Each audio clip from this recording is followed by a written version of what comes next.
Today is St. Patrick's Day, and as many of you know, millions of Irish and Irish Americans are in solidarity with the Palestinian people.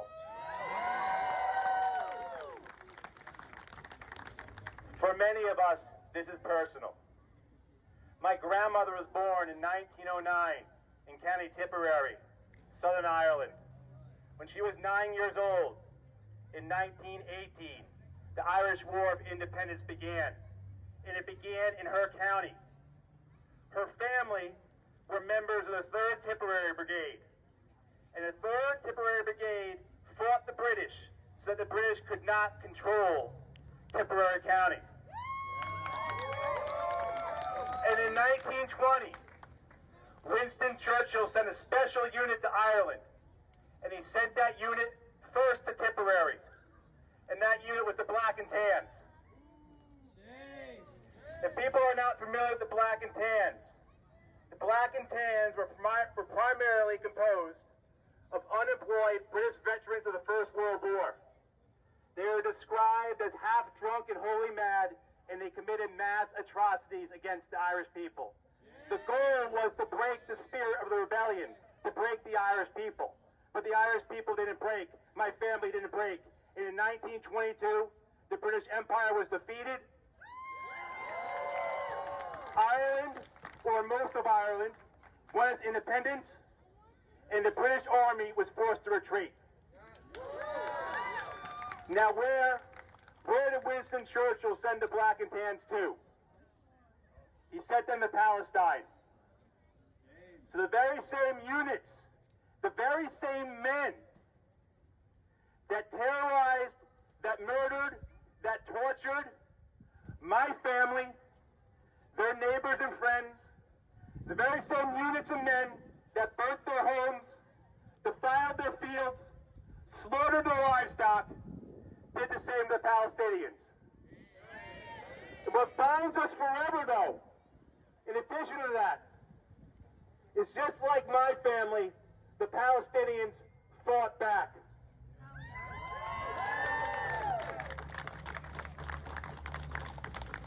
But the British Army didn't just stop murder, terrorism, torture, the burning, filing, the slaughtering. They passed that on. They passed on as what were called the Black and Tan traditions to the Zionist militias. And those Zionist militias became the IDF. And for 8 decades, the IDF has carried out the Black and Tan traditions against the Palestinian people, including this most unholy and God-forsaken genocide that is carrying on today in Gaza.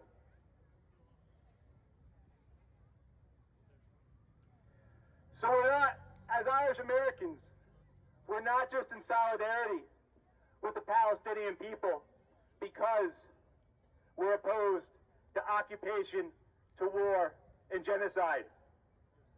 We're in solidarity with them because our families endured that. They suffered that.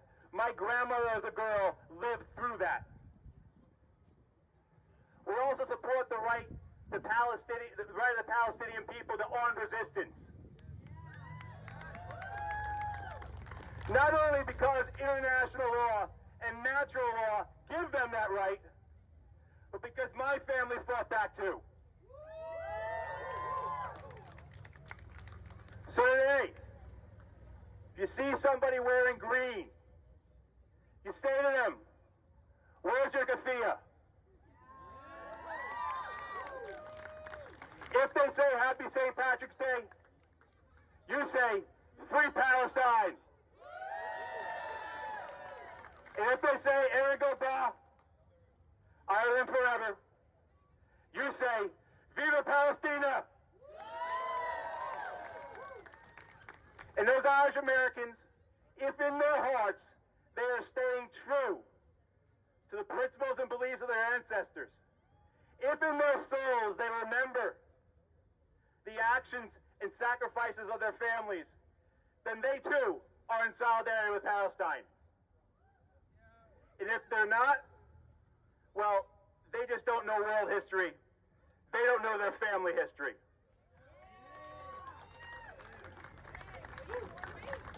So yes, today and always, Ireland forever.